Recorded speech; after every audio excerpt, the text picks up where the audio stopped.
Hi, welcome back and thank you for staying with us. It's now time for our discussion. President Bola Ahmed Tinubu has indefinitely suspended the chairman, Economic and Financial Crimes Commission, Abdul Rashid Bawa, from office. He said this is to allow for a thorough investigation into his conduct while in office, following weighty allegations of abuse of office against him.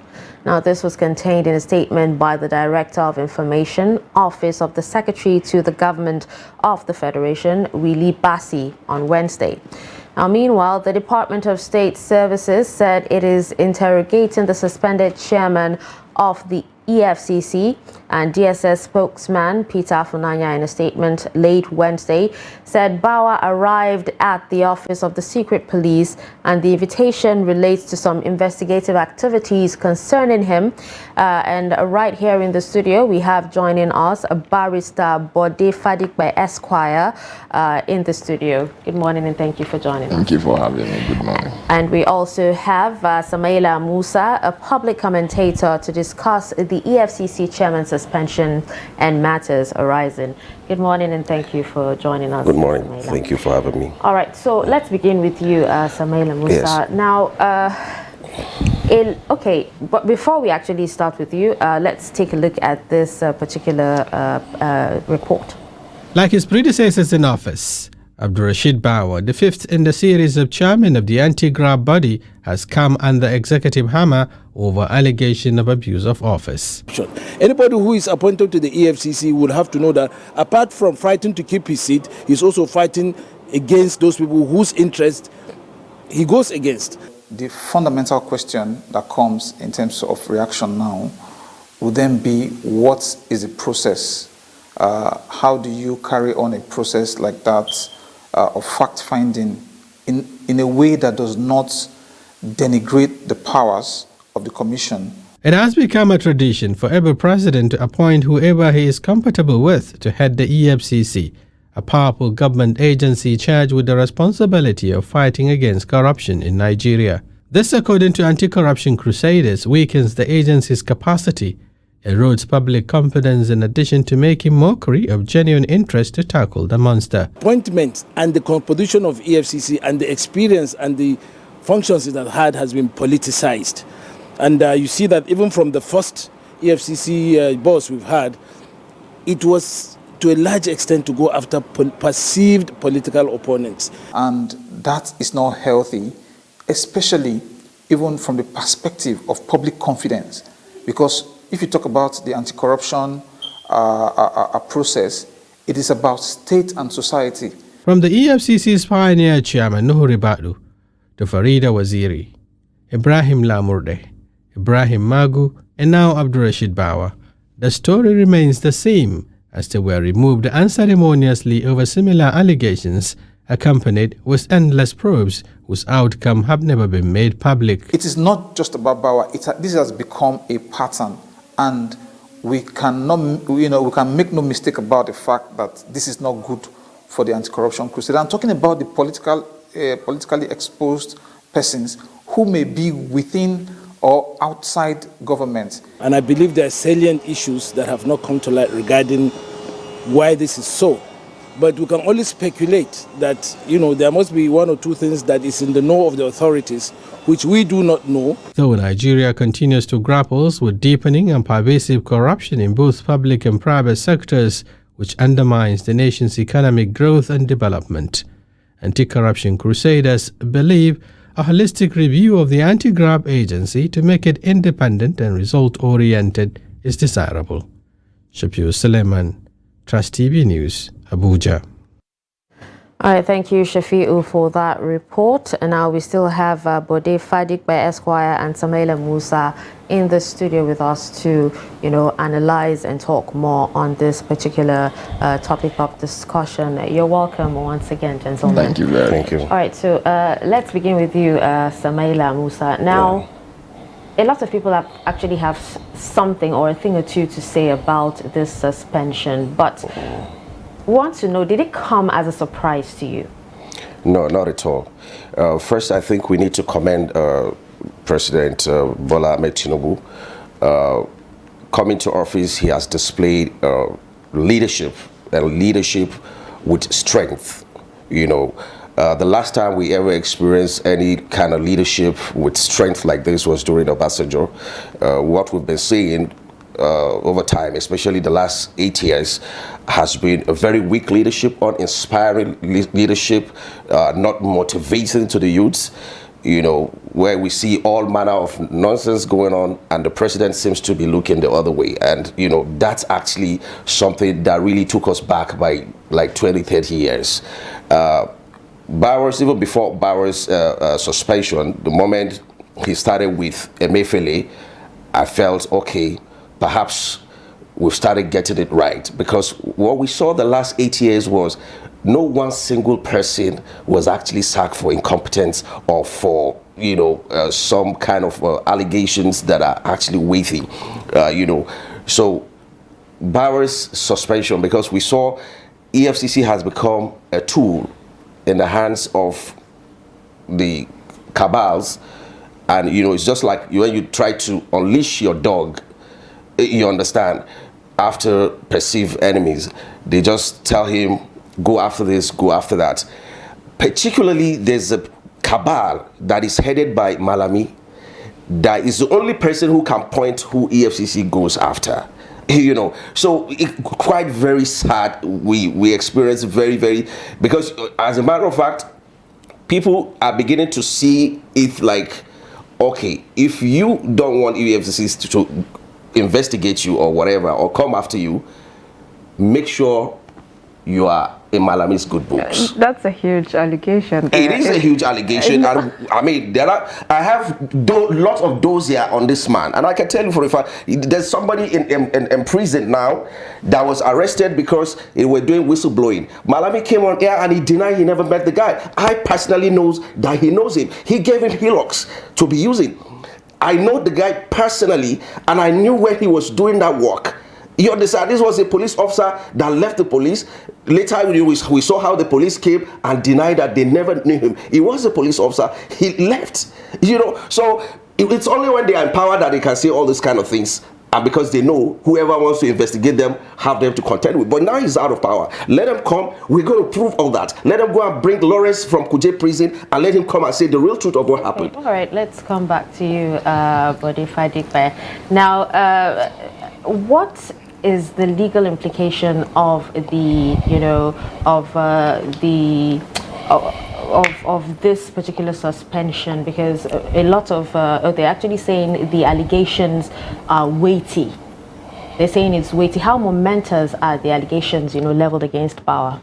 Well, depending on the perspective they are coming from in terms of the weightiness of the allegation. I know clearly that the EFCC Act in terms of functions does provide for about 4 or 5 areas and then an omnibus area.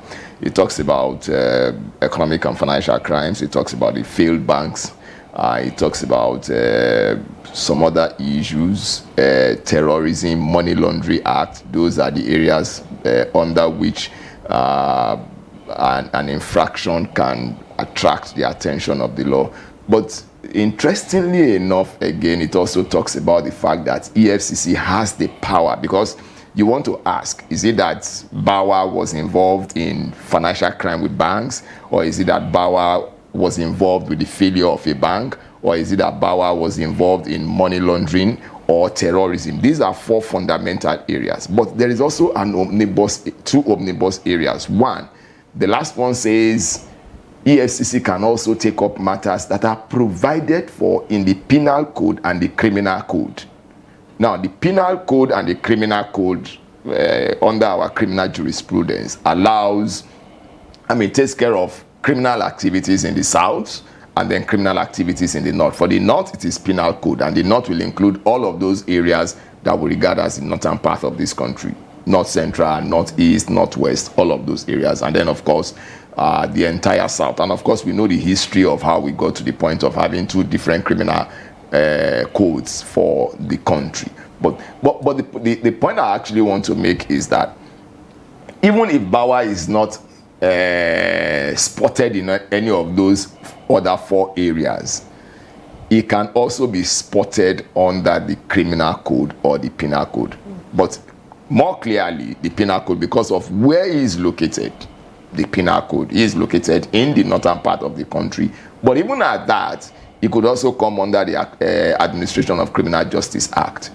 But in terms of worthiness of the allegations, even if it is financial issue alone, they are quite worthy, because the country took extra pains to pull out the EFCC from the penal code and the criminal code to set up a space. Because you remember that there was a time, and it's still here today, it has only changed name, we now call it Yahoo. Otherwise in those days it was 419, which is still prevalent.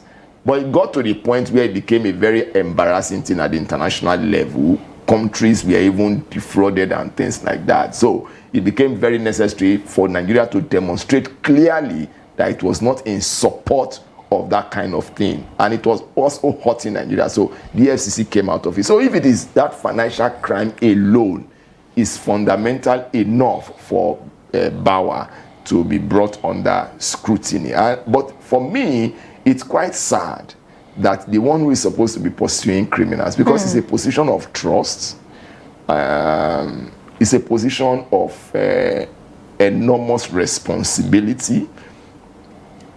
Quite sad, because he is now the one being investigated.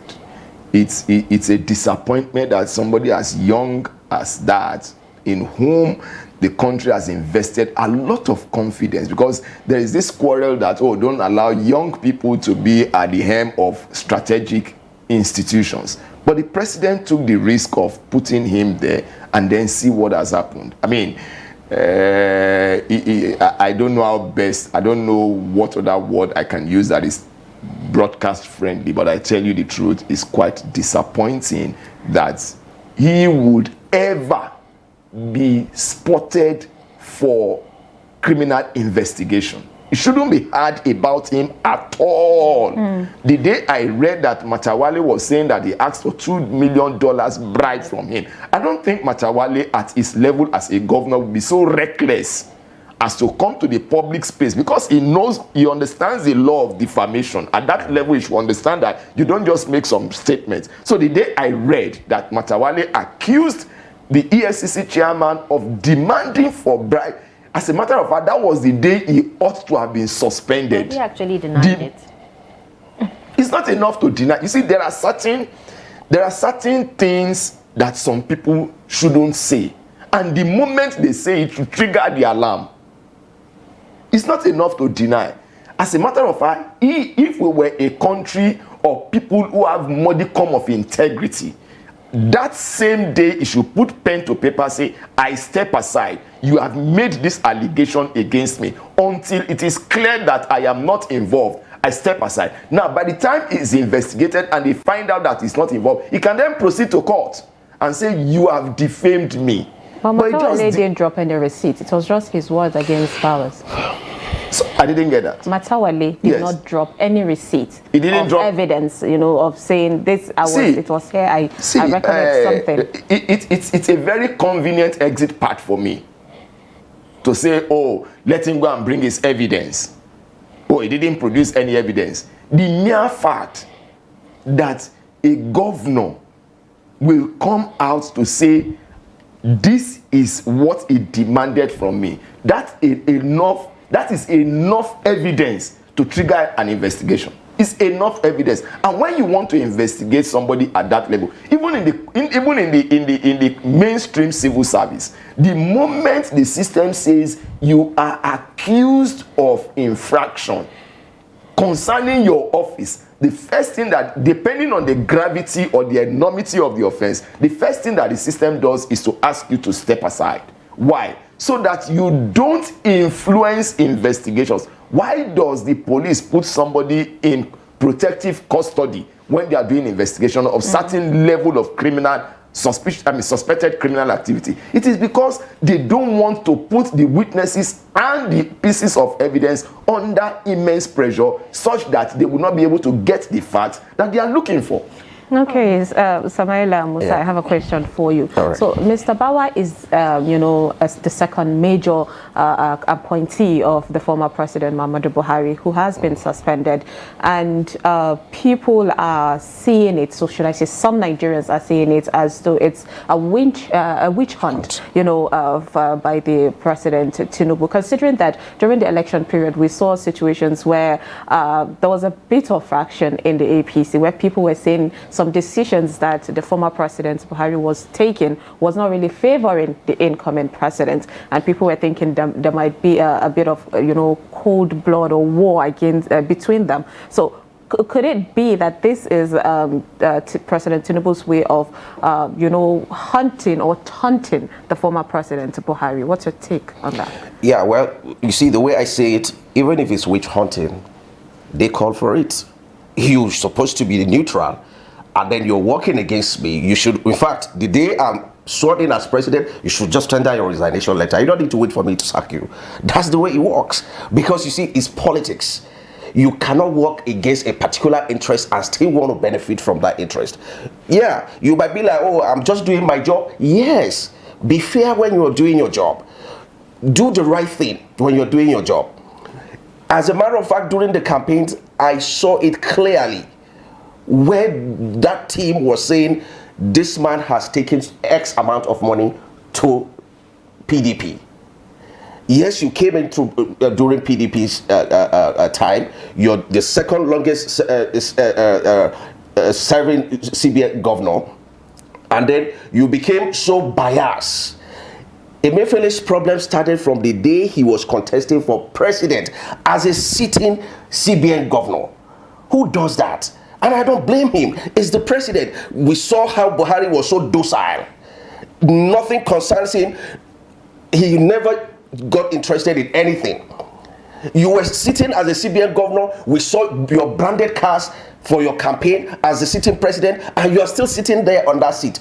The day I'm sworn in as president, you should have just tendered your resignation letter. You shouldn't be waiting for anybody. And the day they said, oh, they arrested him, I was asking someone, I said, well, I hope they have checked all the legal, things around this arrest and all of that. He said, no, that they have it authority that he was already making plans to jet out of Nigeria, and that's why the DSS had to do that. We saw all manner of drama playing out. One, the DSS has accused him of something under the same president that appointed the two of them. The DG of the DSS is saying this, the cabal are backing the CBN governor to say this is not going to happen. They were running all around to arrest him. We saw how at the point he escaped. Then he said, oh, he's on sabbatical leave, came back to the country, and all of a sudden they've arranged for military to start following him all around the place so that the DSS won't gain access to him. You see, this is a message to quite a lot of people who are holding some positions to know that the day of reckoning is always coming. Okay, but Bawa's situation, people are saying that perhaps it's because of, the allegations from Matawale and other people. So it's like maybe this administration is favoring some people that Bawa is already going after. Could that be the situation? Because it's like, it's looking like when we talk about Emefiele, we're seeing, yes, Emefiele has a lot of things against him, but Bawa not so, because people are just saying, the allegation is stating abuse of power, abuse of office, but there is no detail of what he's been accused of. So could it be that it's because Bawa is, at the neck of some people that this administration might favor? Just in addition to what her question, some people are of the opinion that the reason why he was suspended also is because he was the brain behind the Naira swap policy and the Naira redesign policy as well. Oh, well, okay, let me start with what you said. I don't know, I don't have details about that because the Naira swap and all of that, I thought it should have been the purview of the CBN, So, but you see, the two of them, they were working hand in hand. That's the thing. And I'm sure by the time they started throwing to the public some of these allegations that they have against them, because both of them have been on the radar of the DSS for quite some times. You understand? And they are being shielded by some powers. I even thought ab initio should have been the EFCC that is investigating the CBN governor. You understand? But, you know, because they belong to the same cabal, so they don't even check each other's books anyway. But beyond that, I think it's high time for the government to actually look into the activities of the EFCC itself. You see, once you become the EFCC chairman, you have become a billionaire. We saw his last trip to Hajj, how he expended about $300,000 on just hotels. How? You're a public officer. Who does that? And they went to the hotel, dig all the payment and all of that. Who does that? And you won't deny that they actually get a lot of favors as well. That's corruption. You understand? So that in itself means you can't be investigated. You see, we should go beyond all these winch hunt or no winch hunt. He who wants to go to equity should go with clean hands. That should be the first thing. But when you yourself, you have, you know, soiled your hands and all of that, and then somebody else is trying to check your books, and then you're crying that it's witch hunt. No, let it be that you have lived above board such that when they check your books, you are not even afraid to say, go and check, go and investigate, but not to be saying, crying that it's witch hunt. Did you actually committed those offenses? This should have been the question. All right, let's come back to you, Mr. Fadik. By now, leadership succession at the EFCC has actually been steeped with controversies since its inception in 2003. You know, from Farida Waziri to Magwa, and now we're seeing, you know, Bawa. Now, what is the implication of these controversies on the fight against corruption? A lot of people actually seem to think that it's because, you know, the EFCC has actually been politicized. This is the reason why there's so many controversies. Well, I don't know what... I don't want to guess what people mean by the word politicized. But if it is intended to mean that it is bias, then that is bad. But it is impossible to remove politics from any system all over the world. What you must try to do is to insulate against lopsidedness or bias, because the process of bringing about that institution itself is a political process. Going to the National Assembly, asking for approval or approval of the National Assembly to appoint A, B, C, D. All of them are political processes. The beauty of it is that you are not unilateral about it. The difference between democracy and military rule is the dictatorship of the minority and the dictatorship of the majority. Otherwise, the two of them are dictatorship. One is dictating with the gun and the other is dictating with the law. But you see, the beauty of democracy is that all of us have sat down to agree that we will be guided by these laws. Now, in terms of the controversies that have surrounded the headship of this very, very strategic institution, it's not unexpected. I mean, because they are looking for what people are hiding.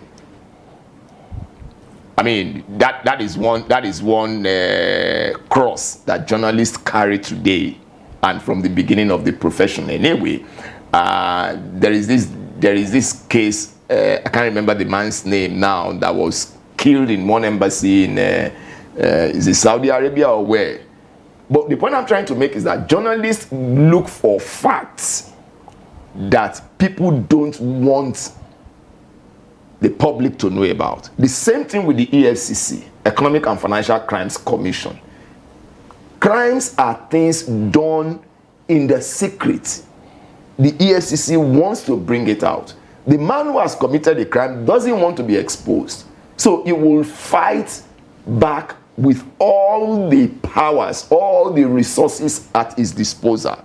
If the person that is put there is somebody that he thinks for any reason is likely to be upright, to do the right thing, to do according to law, yet he doesn't want the law to operate, he will do everything to make sure that he fights him. So it's not surprising that that place has become controversial.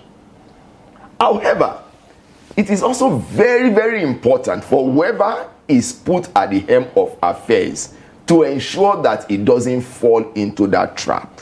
All right, just a quick follow-up. You talked about going through the National Assembly. Yes. Now, to get, the Approval, the yes. approval. Now, do you think it is right for the president to suspend the chairman without passing through the National Assembly? Now, specifically for the EFCC, I looked through the provision of the Establishment Act, and I didn't see anything that says the president has. I didn't see the word suspend, frankly, and I didn't also see anything that says the president has to go back to the National Assembly to ask for permission to suspend. But in section 171 of the Constitution, it says the president can appoint and remove ministers and certain categories of people, and it mentions extra ministerial departments. So you want to question the interpretation of that word extra ministerial department. Is EFCC an extra ministerial department?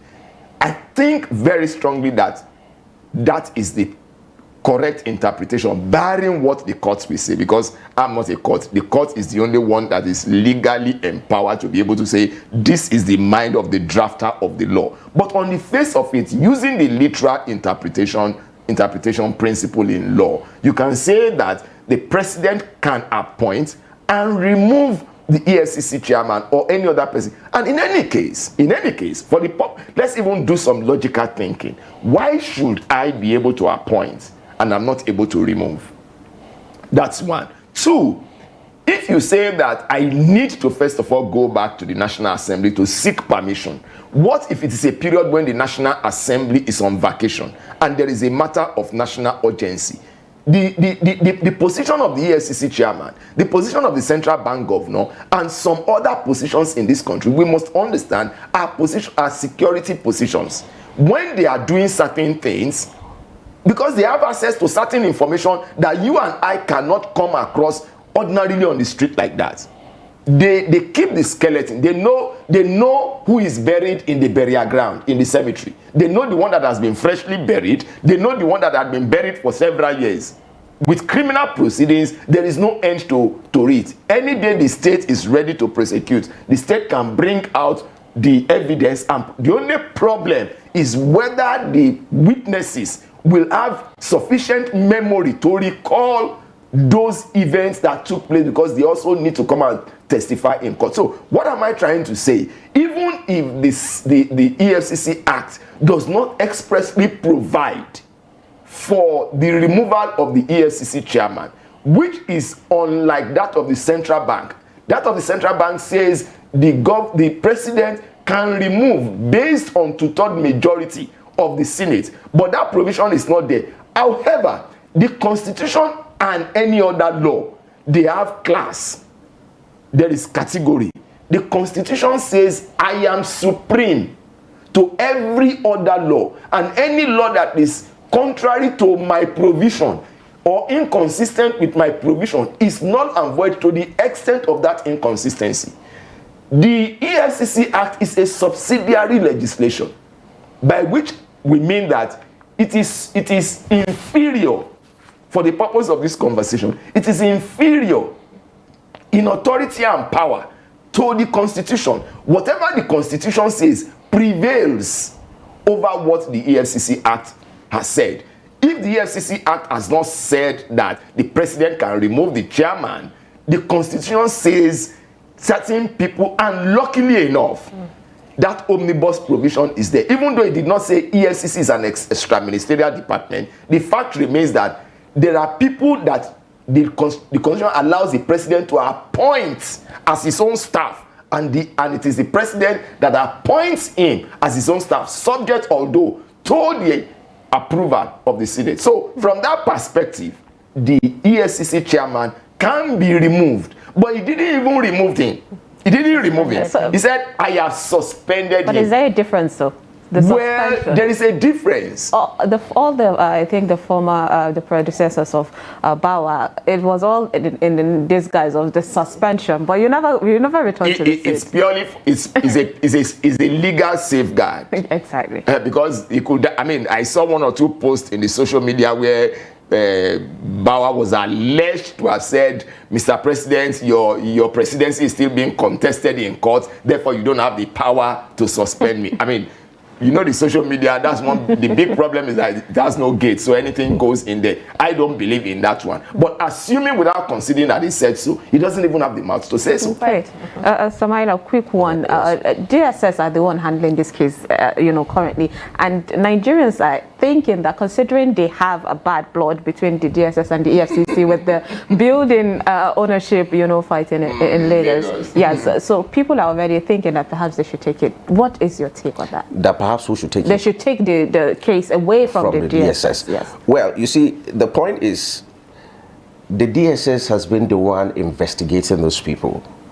When there are allegations that the CBN governor was also financing some terrorism and all of that, I'm sure they had their facts, because I was involved with some Bureau de Change guys through their associations. Some of them, they were arrested, you know, both in Dubai and in Kano and here in Abuja, that they were using them to fund terrorism in northern Nigeria. And we tried to intervene. And the DG of the DSS told us categorically that these allegations have also been passed to the DMI, that's the Directorate of Military Intelligence, that the facts they have against these guys, that whoever tried to bring them out is an enemy of this country. You understand? That they should back out. Now, the CBN governor was also alleged to have been involved in some of those things, but there are powers shielding him from being arrested at that time. Those guys are still in the DMI now. In fact, they moved them from the DSS to the DMI office. So those facts are so damning that there's no way anybody could have tried to intervene in that situation. If you ask the DSS to back down, who would you hand over this issue to? That will be equal to the tax. Nobody. You get what I'm saying? Because that's part of their job as well, especially when it has to do with security issues beyond. I mean, are you going to take it back to the Nigerian police to start with investigation, because they were not the one who discovered it ab initio? You understand? Okay. So you should know, if the DSS is actually on top of their game, if they have found out how funds are being moved, which is part of what their job description is, and then they move into action. Now, the issue of whether because they had you know, some issues and all of that, is for them to also know. I'm talking about whoever is becoming the next what's it called, EFCC chairman and the likes. Let them always try to, because I know there's so much rivalry among all the top security agencies, to find a way and work hand in hand moving this country forward, rather than witch hunting each other. No, this one is not your own, this one is my own, and it's all on corruption issues, because everybody wants to make money from it. Thank you so much, Mr. Samaila. Thank you so much, gentlemen, for, you know, your analysis on this particular issue. It was quite an interesting one. We hope to have you here, you know, some other time. Thank you so much for coming. Thank you for having me. All right, so that was Bode Fadigbe, Esquire, and Samaila Musa, a public commentator, discussing the EFCC chairman suspension, you know, with us in the studio. And with that, we've come to the end of Daybreak this beautiful morning. Thank you so much for tuning in. I'm Darshan Hussaina Usman. And I am Sumaya Abubakar. Thank you so much for staying with us. And don't go anywhere. Adeni Ajishafe will be coming in with the sport news. Stay with us.